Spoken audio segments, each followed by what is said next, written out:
আসসালামু আলাইকুম ষষ্ঠ শ্রেণীর শিক্ষার্থীরা, কেমন আছো তোমরা সবাই? আশা করি তোমরা সবাই অনেক বেশি ভালো আছো। আমাদের চ্যানেলের নতুন একটি ক্লাসের ভিডিওতে তোমাদের সবাইকে স্বাগতম জানাচ্ছি। তো আজকে আমরা মূলত কথা বলবো তোমাদের ষষ্ঠ শ্রেণীর বিজ্ঞান বইয়ের বল ও শটল যন্ত্র এই অধ্যায়টা নিয়ে। আমাদের চ্যানেলটা কিন্তু এর আগে এই অধ্যায়ের উপর কোনো প্রকারের ক্লাস আপলোড দেওয়া হয়নি, তো ভাবলাম যে আজকে তোমাদের উদ্দেশ্যে এই অধ্যায়ের একটা ক্লাস আপলোড দিয়ে চেষ্টা করবো। আজকের এই একটা ক্লাসের মাধ্যমেই তোমাদের এই অধ্যায়ের যত প্রকারের কনসেপ্ট রয়েছে এবং বেসিক রয়েছে সবগুলোকে ক্লিয়ার করে দেওয়া। তো চলো বেশি কথা না বাড়িয়ে আজকের ক্লাস শুরু করা যায়। তো প্রথমে একটা জিনিস খেয়াল করো, বল এবং ষড়যন্ত্র অধ্যায়টা আমরা আলোচনা করছি। এখানে কিন্তু দুইটি ভাগে বিষয়টা ভাগ হয়ে গেছে। প্রথম অংশটা হচ্ছে বল এবং দ্বিতীয়টা অংশটা হচ্ছে সরল যন্ত্র। তাহলে আমাদেরকে জানতে হবে আগে বল বলতে কি বোঝায়, ঠিক আছে? সো বলের সংজ্ঞাটা জানতে হলে দেখো এখানে একটা বলের সংজ্ঞাটা সুন্দরভাবে লিখে দিয়েছি। সেটা হচ্ছে কোনো বস্তুর গতির অবস্থার পরিবর্তন করতে হলে যে প্রভাব প্রয়োগ করতে হয় তাকে বল বলা হয়, ঠিক আছে? তার মানে কোনো বস্তুর গতির অবস্থার পরিবর্তন করতে হলে যে প্রভাব প্রয়োগ করতে হয় তাকে বল বলে। যদি তোমাদের বলের সংজ্ঞাটা আলাদাভাবে চাই, সেখান থেকে এই লাইনটা তোমরা জাস্ট তুলে দিবে যে এটাই হচ্ছে বলের সংজ্ঞা, যে কোনো বস্তুর গতির অবস্থা পরিবর্তন করতে হলে যে প্রভাব প্রয়োগ করতে হবে তাকে বলা হয় হচ্ছে বল, ঠিক আছে? এই জাস্ট এই লাইনটা তুলে দিলে তোমরা কিন্তু বলের সংজ্ঞাটা পাবে। এরপর দেখো বল প্রয়োগের ফলে কি হয়। বল প্রয়োগের ফলে স্থিতিশীল বস্তু গতিশীল হয় এবং গতিশীল বস্তু তার বেগের অবস্থা পরিবর্তন হয়। ধরো একটা বস্তু স্থির অবস্থায় আছে, তাকে যদি আরো বল প্রয়োগ করো বা হচ্ছে একটা গাড়িকে যদি ধাক্কা দাও, স্থির গাড়িকে, তাহলে সে কিন্তু গতিশীল হবে, সেই গাড়িটা কিন্তু গতিশীল হবে। আবার দেখো গতিশীল গাড়িকে যদি তোমরা আরো বেশি ধাক্কা দাও তাহলে সেই গাড়িটা আরো বেশি গতিশীল হবে, অথবা যদি তোমরা সামনের দিকে ধাক্কা দাও তাহলে কিন্তু সেই গাড়িটা থেমে যাবে। তার মানে তার গতির অবস্থার পরিবর্তন হচ্ছে, হয় সে আরো বেশি গতিশীল বা আরো বেশি গতিপ্রাপ্ত হচ্ছে, অথবা সে একেবারে থেমে যাচ্ছে। তার মানে তার গতির অবস্থা পরিবর্তন হচ্ছে। তার মানে একটা জিনিস আমরা ক্লিয়ার হলাম যে বল এমন একটা জিনিস যে এটা হলো একটা বস্তুর গতির অবস্থা পরিবর্তন করে, হয় তাকে আরো বেশি গতিশীল বানিয়ে দেয় অথবা তাকে আরো হচ্ছে গতির অবস্থাকে স্লো করে দেয়। তাহলে এই বলটাকে আমরা আমাদের দৈনন্দিন জীবনে বিভিন্ন কাজে আমরা ব্যবহার করে থাকি। আর এই বলটাকে ব্যবহার করার কিছু মানে নিয়ম রয়েছে, যার মাধ্যমে আমরা সহজেই কিন্তু অনেক বেশি বল পেতে পারি। ধরো যে একটা ভারী বস্তুকে চাটতে হলে আমাদের কিন্তু অনেক বেশি শক্তির প্রয়োজন হয়। আমরা কিন্তু একটা 100 কেজি ওজনের বস্তুকে কিন্তু চাটতে পারবো না সহজে, কিন্তু কিছু টেকনিক অবলম্বন করলে কিন্তু আমরা 100 কেজি বস্তুকেও চাটতে পারবো। এবং সেই টেকনিকটা হলো এক প্রকারের আমাদের যন্ত্র ইউজ করতে হবে, যেটাকে বলা হয় সরল যন্ত্র। তো এই অধ্যায়ে আমরা মূলত বল এবং সরল যন্ত্রের এই কনসেপ্ট গুলো সম্পর্কে জানবো। তো নিচে যে বিষয়গুলো আসলে লেখা হয়েছে এগুলো হচ্ছে এই অধ্যায় শেষে আমরা কি কি সম্পর্কে জানতে পারবো। দেখো এই যে টপিক গুলো দেওয়া হয়েছে এই টপিক গুলো সম্পর্কে কিন্তু আমরা জানতে পারবো। একটু ভালো করে খেয়াল করো, এই অধ্যায় শেষে আমরা বল ব্যাখ্যা করতে পারবো, বস্তুর উপর বিভিন্ন প্রকারের বলের প্রভাব বিশ্লেষণ করতে পারবো, তারপর বিভিন্ন ধরনের হচ্ছে সরল যন্ত্রের কাজ ব্যাখ্যা করতে পারবো, ঠিক আছে? সরল যন্ত্রের বিভিন্ন ধরনের কাজ ব্যাখ্যা করতে পারবো, তারপর বিভিন্ন প্রকারের সরল যন্ত্রের সুবিধা এবং এগুলো তুলনা করতে পারবো। তো নিচে আমরা এই সরল যন্ত্রের বিষয়গুলো সম্পর্কে জানবো। তো প্রথমত পার্ট 1 এবং 2 যেটা দেওয়া হয়েছে সেটা হচ্ছে বল কি। বল একটু আগে আমরা আলোচনা করে আসলাম, যা হচ্ছে কোন একটি বস্তুকে যদি গতিশীল করতে হওয়ার মানে গতিশীল করার জন্য আসলে যে প্রভাব বিস্তার করতে হয় সেটাকে আসলে বল বলা হয়। তো আমরা দেখো একটা জিনিস যে আমাদের দৈনন্দিন জীবনে আমরা কিন্তু নানাভাবে বলের প্রয়োগটা করে থাকি। দেখো আমাদের দৈনন্দিন জীবনে জানা অজানা বিভিন্ন ভাবে কিন্তু আমরা বল প্রয়োগ করে থাকি, অর্থাৎ এমন ভাবে আমরা বল প্রয়োগ করে থাকি যেটা কিন্তু অনেক সময় আমরা জানি, আবার অনেক সময় আমরা আমাদের অজান্তেও কিন্তু আমরা বল প্রয়োগ করে থাকি। তো তোমরা কি ভাবছো এই বলটা আবার কি? দেখো সকাল থেকে শুরু হয় আমাদের নানাভাবে বিভিন্ন বস্তুর উপর বলের প্রয়োগ। ঘুম থেকে উঠে মুখ ধোয়ার জন্য পানির কল ছাড়তে টিউবওয়েলের চাপ দিয়ে আমরা কিন্তু বল প্রয়োগ করে থাকি। এছাড়াও এমনকি পড়ার টেবিলে বসার সময় চেয়ারকে টেনে বসতে হয়, এটাও কিন্তু বলের একটা প্রয়োগ। কি আমরা যেহেতু হচ্ছে বল প্রয়োগ করছি ফলেই তো চেয়ারটা হচ্ছে নড়ছে। তার মানে বল প্রয়োগের ফলে একটা বস্তুর স্মরণ হয় কিন্তু। তার মানে তুমি একটা বস্তুকে যদি তার নিজস্ব জায়গা থেকে যদি তার গতির অবস্থা পরিবর্তন করতে চাও, অথবা তার নিজস্ব জায়গা থেকে তার অবস্থানকে মুভমেন্টকে পরিবর্তন করতে চাও, তাহলে কিন্তু তোমাদের অবশ্যই বল প্রয়োগ করতে হয়।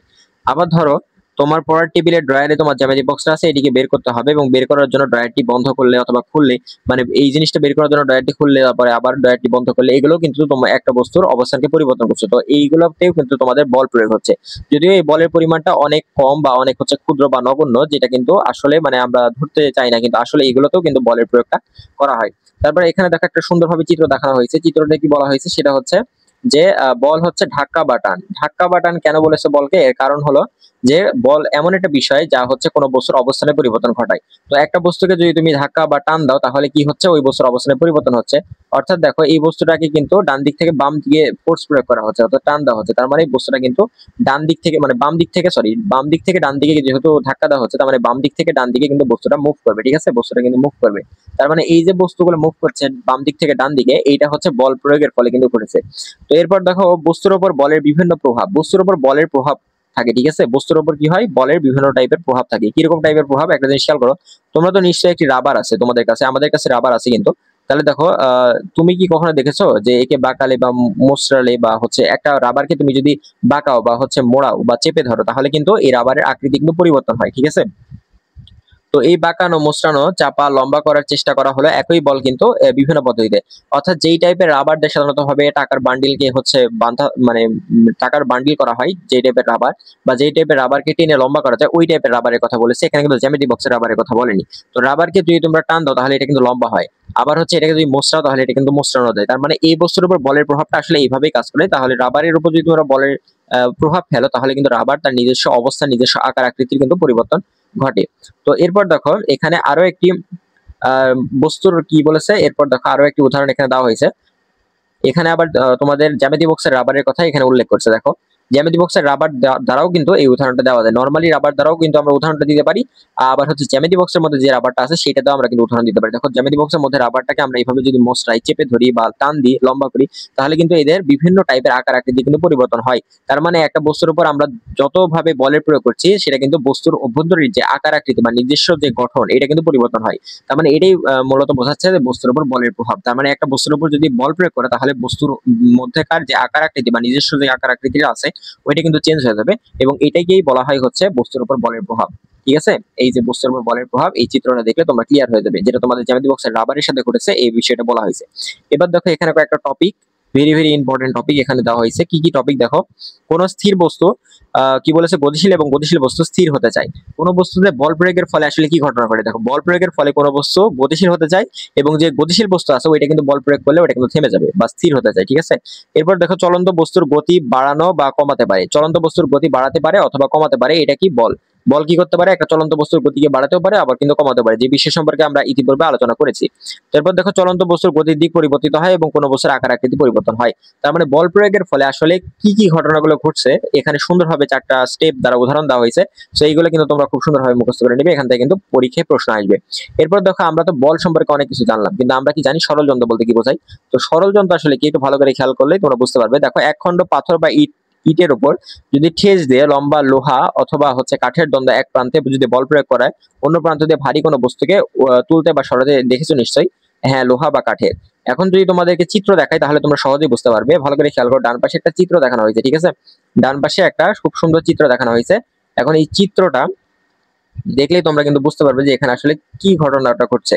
এটা যদি ভালো করে খেয়াল করো যে একটা লম্বা একটা লোক কি করছে, এখানে চিত্রতে একটা লম্বা হচ্ছে একটা বাঁশের দণ্ড বা হচ্ছে একটা কাঠের দণ্ড নিয়েছে এবং এই কাঠের দণ্ডটা হচ্ছে একটা ছোট ইটের উপর রেখেছে। ঠিক আছে, ইটের উপর রেখে ঠেস দিয়ে কিন্তু এই বস্তুটিকে, এই যে উপরে যে বস্তুটা আছে এই বস্তুটিকে কি করার চেষ্টা করছে, উপরে ওঠানোর চেষ্টা করছে। তখন এই বস্তুটাকে যখন উপরে ওঠানোর চেষ্টা করছে আর ইনি কিন্তু হচ্ছে বলটাকে নিচের দিকে ফোর্স করছেন। তার মানে এই বাঁশের নিচে যদি একটা এক খণ্ড ইট রেখে যদি আমরা একটা বস্তুর নিচে ঠেস দিয়ে যদি আমরা হচ্ছে কাঠটাকে নিচের দিকে হচ্ছে বল প্রয়োগ করি তাহলে কিন্তু বস্তুটা ধীরে ধীরে উপরে উঠবে। ঠিক আছে, যত নিচের দিকে তুমি বল প্রয়োগ করবে তত তোমার কিন্তু বস্তুটা উপরের দিকে উঠবে। এখন দেখো বস্তুর ওজন ধরে আমি সাপোজ 100 কেজি ছিল বা 150 কেজি ছিল, একটা ভারী পাথর বা হচ্ছে 80 কেজি বা 100 কেজি টাইপের, এরকম টাইপের একটা ভারী হয়তো বা পাথর ছিল, যেটাকে একটা মানুষের পক্ষে সাধারণত ভাবে কোনোভাবেই হচ্ছে চেড়ে তোলা সম্ভব না। তাহলে এই টাইপের যে বস্তুটা আছে যেটাকে একটা মানুষ কোনোভাবেই তার নিজের শক্তি দিয়ে উপরে তুলতে পারবে না, সেটাকে কিন্তু আমরা এক ধরনের সরল যন্ত্র ব্যবহার করে কিন্তু তুলতে পারবো। এবং এই যে সরল যন্ত্রটা দেখানো হয়েছে এই সরল যন্ত্রকে বলা হয় হচ্ছে লিভার।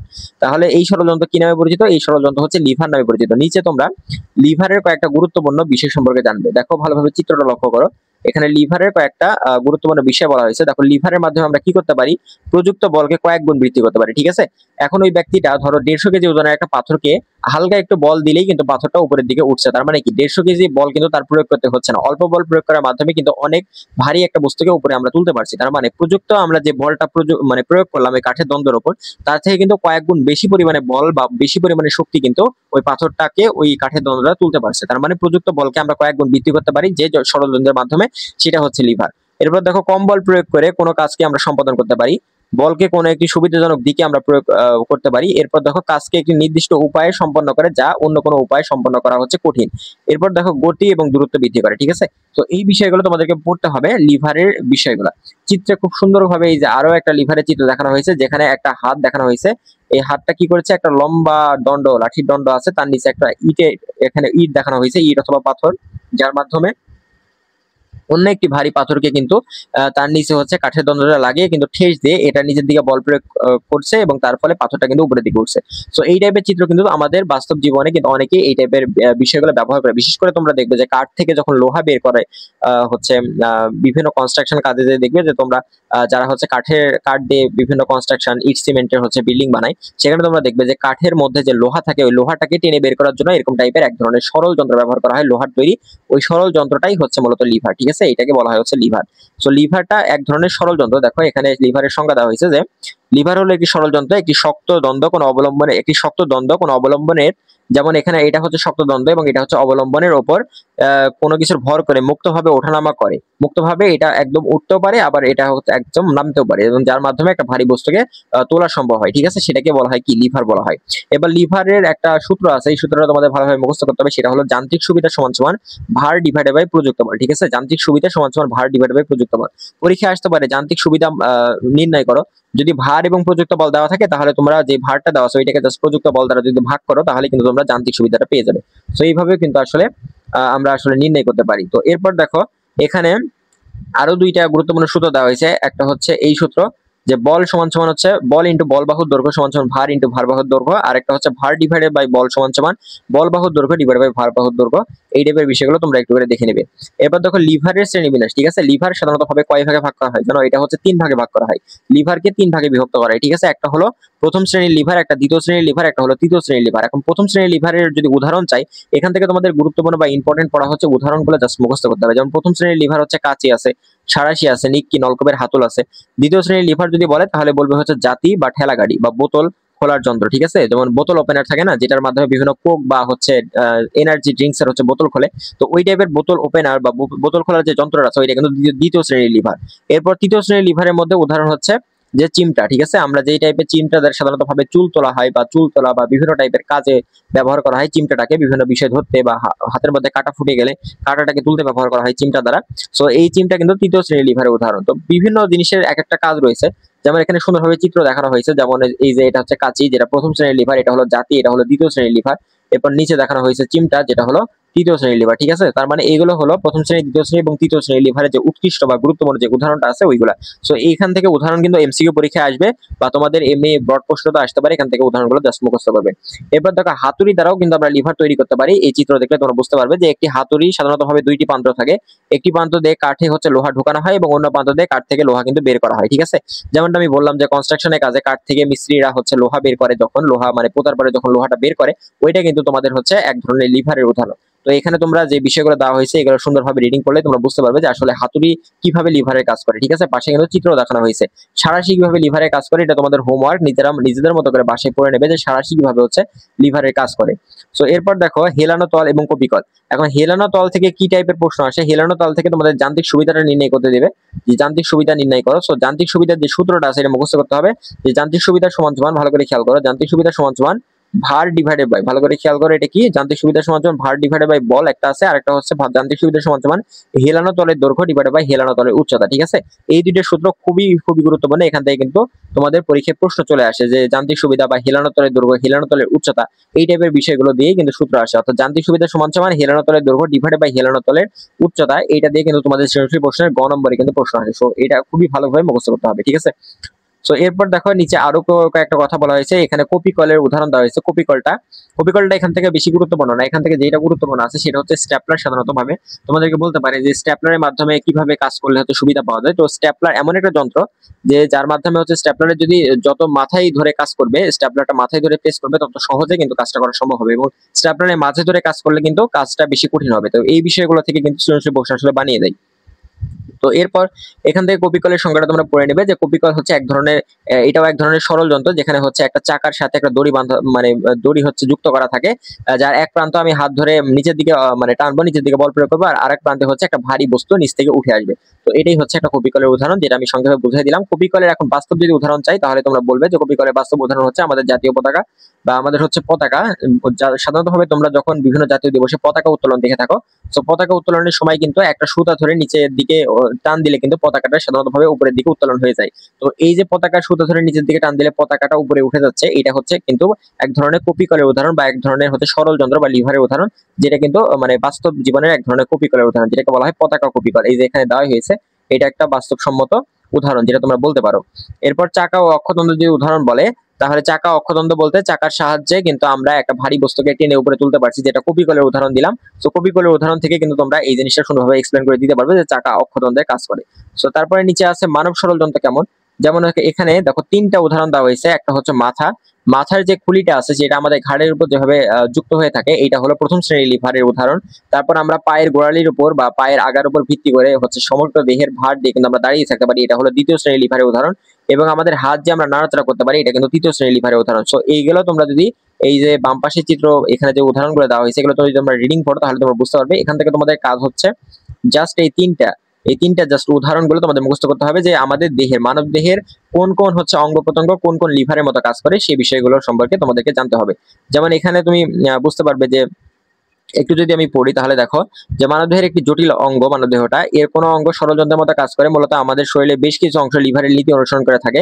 3 অঙ্গের সাথে আমরা পরিচিত হব। নিচের চিত্রগুলো থেকে বোঝা যাচ্ছে কিভাবে মানুষের মুখের, চোয়াল, পায়ের নিচের অংশ এবং হাত, এগুলো কিন্তু ষড়যন্ত্র হিসেবে কাজ করে। ঠিক আছে, এগুলো কি করে ষড়যন্ত্র হিসেবে কাজ করে। এবার চিন্তা করে দেখো এই অঙ্গগুলো কিভাবে ব্যবহার করা হয়। তুমি কোনো কাজকে সহজ করে ফেলতে পারো এগুলো ব্যবহার করে। ঠিক আছে, তুমি কি এখন বলতে পারবে আমরা খাবার চিবানোর সময় সামনের দাঁত দিয়ে না চিবে কেন মাড়ির দাঁত দিয়ে চিবাই? কেননা মাড়ির দাঁতে যখন আমরা চেবাই, এটা হচ্ছে লিভারের মতো কাজ করে। মানে মাড়ির দাঁতে আমরা যদি অল্প বল প্রয়োগ করি তাহলে এখানে কিন্তু বেশি পরিমাণে শক্তি উৎপাদন হয়।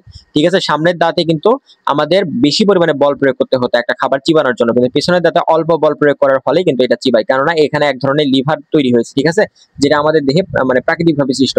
তো এরপরে এই অধ্যায় শেষে আমরা যে যে বিষয় সম্পর্কে জানলাম, সেটা হচ্ছে এই যে দেখো এই 4টা বিষয় সম্পর্কে, এই 5-6টা বিষয় সম্পর্কে আমরা কিন্তু জানলাম। এই 5টা বিষয় সম্পর্কে জানলাম এই অধ্যায় শেষে। এই যে সবচেয়ে গুরুত্বপূর্ণ বিষয় হচ্ছে মানবদেহের বেশ কিছু অংশ লিভারের নীতি অনুসারে কাজ করে। আমরা লিভার সম্পর্কে জানলাম, আমরা হচ্ছে বল সম্পর্কে জানলাম। বলের ফলে একটা বস্তুর যে আকার পরিবর্তন হয়, বা একটা বলের ফলে একটা বস্তুর উপর মানে কি পরিমাণে প্রভাব পড়ে সেই বিষয় সম্পর্কে জানলাম।